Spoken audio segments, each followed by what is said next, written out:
وہ حرام لے کر جو ہے اپنے بچوں کے لیے لے آئی کہ چلو کم سے کم بھیک مانگنے سے تو بچ جاؤں گی۔ حضرت سلمان بن ربیع نے جب یہ سنا تو کہنے لگے بہن یہ تھیلا آپ مجھے دے دو، برا مت مانو، مجھ سے جو ہو سکے گا وہ آپ کے لیے انتظام کروں گا، اور تھوڑی دیر رک جاؤ آپ بس۔ یہ اسے لے کر آپ نے اس کو پھینک دیا، اور آپ جلدی جلدی جو ہے اپنے ٹھکانے، وہاں آپ تو سبزی تو لینے آئے تھے نا، ان لوگوں کے لیے سبزی لی، لیکن جو اپنا حصہ تھا، اپنا شیئر تھا، اس سے جو ہے آپ نے کیا کیا، کچھ آٹا خریدا، کچھ اور سبزی خریدی، پھر کچھ سوجی خرید لی، تھوڑا سا گھی وغیرہ، آپ نے جو ہے کم سے کم ایک بڑا سا کٹا ٹائپ کا تیار کر دیا۔ اب آپ کے پاس کٹا تیار کر کے 60 درہم بچے جو آپ کے اپنے تھے، آپ نے وہ 60 درہم بھی بیچ میں کو رکھ دیے، اور رکھنے کے بعد جو ہے وہ سامان ان تک پہنچایا، اور وہ اس کے گھر پہ پہنچ گئے۔ کہنے لگے بہن یہ کٹا اور اس کے اندر جو کچھ بھی نکلے وہ سارا کا سارا تمہارا ہے، بس دعا کرنا میں جانا۔ یہ کہہ کر انہوں نے کہا اللہ پاک تمہیں خوش رکھے، سلامت رکھے۔ وہ دعا دے کر کواڑ بند کی، وہ اپنے گھر میں مصروف ہو گئیں، یہ اپنے چلے آئے۔ ساتھیوں میں پہنچے، اور پہنچنے کے بعد کہنے لگے عزیزوں یار میرا دل اب آئے کو جانے کو نہیں چاہ رہا۔ چھپایا انہوں نے، کیا کہا،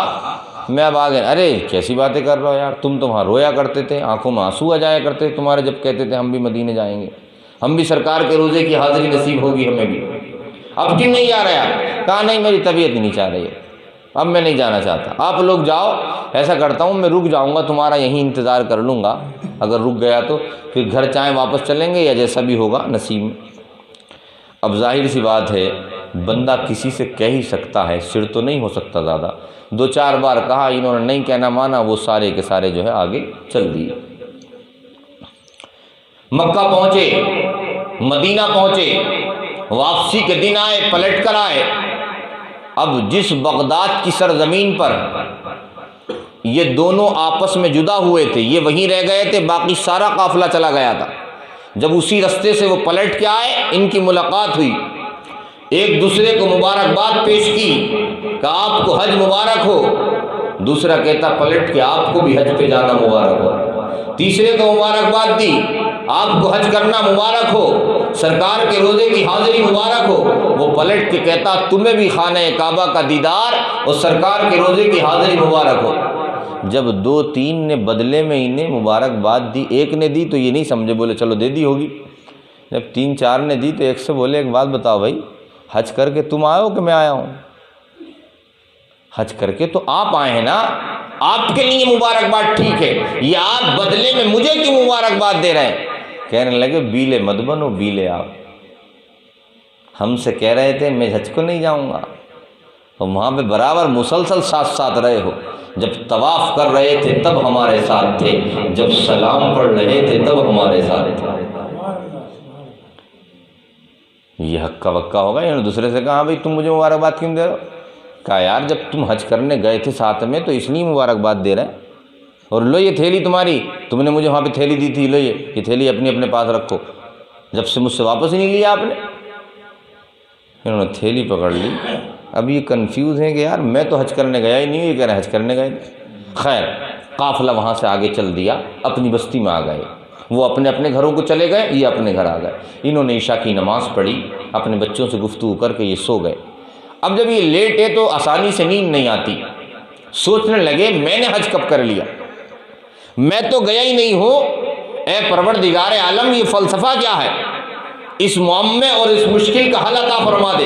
اپنے رب کو، اپنے مولا کو یاد کرتے کرتے یہ بندہ سو جاتا ہے، جب سوتا ہے آنکھیں بند ہوتی ہیں، مقدر کا جو ستارہ ہے وہ طلوع ہو جاتا ہے،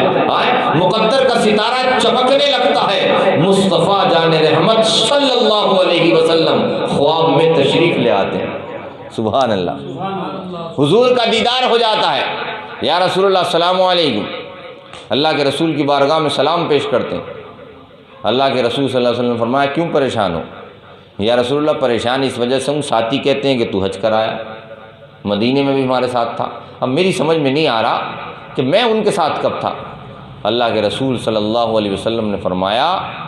تو نے ہمارے ساتھ ایک تجارت کر لی، تجارت، کیا تجارت کر لی، اور اللہ پاک نے تجارت میں برکت رکھی ہے، جو دنیا میں حلال طریقے سے کسی دنیا دار کے ساتھ تجارت کرتا ہے وہ گھاٹے میں نہیں رہتا، تو جو رب کے ساتھ تجارت کرے وہ گھاٹے میں کیسے رہ سکتا؟ یا رسول اللہ میں نے کون سی تجارت کی؟ اللہ کے رسول نے فرمایا تو نے ہمارے گھرانے کی ایک بٹیا کا خیال رکھا، ہماری نواسی کا خیال رکھا، اللہ پاک نے تیرے اس عمل کو پسند فرمایا، فرشتوں میں تیرا تذکرہ کیا گیا،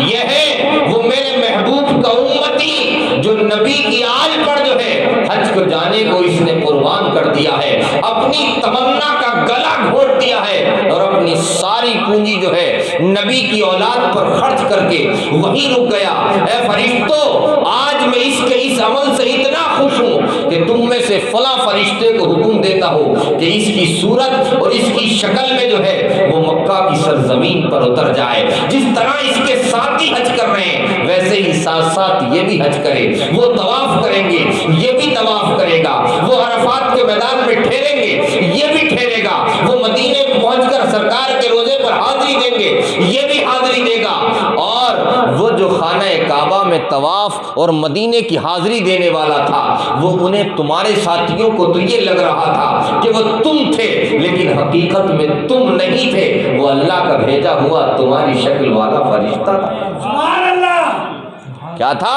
فرشتہ تھا۔ اور سنو، انہوں نے ایک بار حج کیا، اب وہ ایک ہی بار حج کر کے فارغ ہو گئے، لیکن تمہارے اس عمل کی بدولت اور اس احسان کا صلہ اللہ پاک نے یہ عطا فرمایا ہے کہ قیامت تک کے لیے اس فرشتے کو آرڈر دے دیا گیا ہے، وہ ہر سال حج تمہاری طرف سے کرتا رہے گا،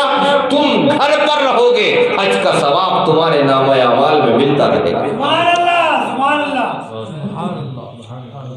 یہ واقعہ کیوں سنایا میں نے کہ حضور کے گھرانے کے ساتھ جو احسان کیا جاتا ہے اس کا بدلہ اللہ پاک دنیا میں بھی عطا فرماتا ہے اور آخرت میں بھی عطا فرماتا ہے، اور حضور غوث پاک جو ہیں وہ